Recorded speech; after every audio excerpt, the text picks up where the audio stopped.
Sa mga katik vloggers, mga subscribers, bago sa kaluma, mga supporters, mga dumaan, dumalaw at bumisita sa channel. Lahat ng mga viewers, secret viewers at silent viewers, magandang araw. So nasa tayo?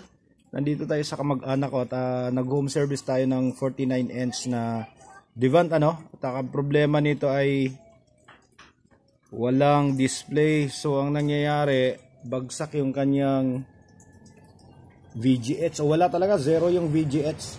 Tapos tinanggal natin to.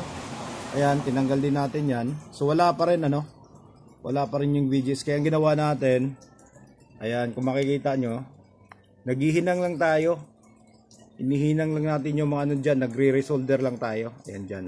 Ayan kung mapapansin nyo. Ito yung may-ari So nandito yung may-ari habang chine-check natin. Ayan. At ayun, nakuha din natin. Walang ibang problema yung TV. Yung mapapansin nyo. Ayan siya Ayan, nagno-normal na Ayan. Ayan. Normal na siya. So, ang kanyang problema, nawala lang talaga yung supply. Hindi ko alam kung baka may nag-loose.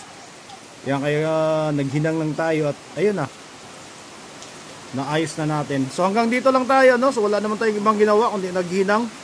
At maraming salamat. God bless at bye bye.